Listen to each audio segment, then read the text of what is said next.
Основной закон республики, защищающий права и свободы каждого ее жителя. Важнейший документ, на котором строится вся законодательная политика и которая живет и меняется вместе с регионом. А регион живет и меняется вместе с ним. Конституция определяет, кроме всего прочего, она определяет архитектуру органов государственной власти субъекта Российской Федерации, в том числе и Республики Коми. И вот эта архитектура, она, конечно, Конституцией была установлена совершенно новой. Основана на принципе разделения властей, достаточно взвешенной, гармоничной. Это все привело к тому, что органы государственной власти функционируют достаточно эффективно очень долгое время.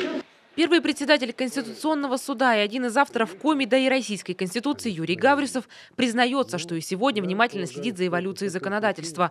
Говоря о днях, когда был принят основной закон, Юрий Викторович вспоминает и боевого товарища, в будущем первого главу республики Юрия Спиридонова. Он еще был тогда председателем этого самого законодательного органа, я помню, создавался.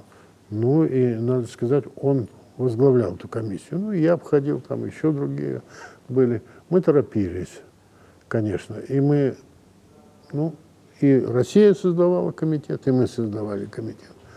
Ну, и я хочу сказать, что наш закон был неплох. И даже в какой-то мере он был лучше, чем в России.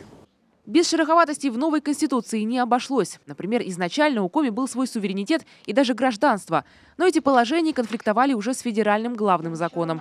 Тем не менее, регион учредил Конституционный суд, который призван держать наши законы в соответствии с законом основным. Особенно в части защиты главных прав и свобод жителей республики. Мы работаем, как я люблю говорить, на давальческом сырье. Есть обращения, мы их рассматриваем.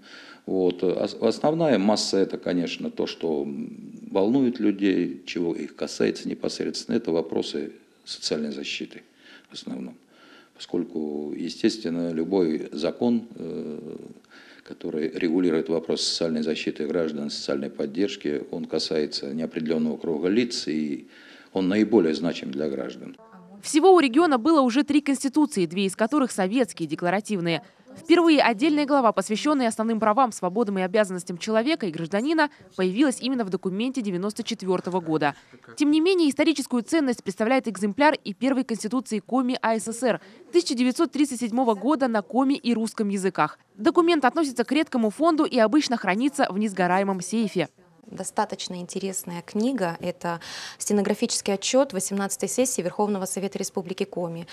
То есть мы, открыв эту книгу, это издание, можем ретроспективно оказаться в том дне, когда приняли Конституцию. То есть здесь идет полностью документально зафиксирован отчет, как переходят к вопросу обсуждения принятия Конституции, какие-то прения, споры, и заканчивается, конечно, стенографический отчет тем, что принять голосованием Конституцию. В Национальной библиотеке к знаменательной дате разместилась посвященная Конституциям выставка. 17 февраля 1994 поправки в новую Конституцию Республики Коми вносились уже 21 раз. Основной закон – это не какой-то мертвый текст, он постоянно корректируется и дорабатывается, чтобы отвечать на вызовы времени. Таисия Жакова, Евгений Стокос, Иван Богомолов, телеканал Юрган.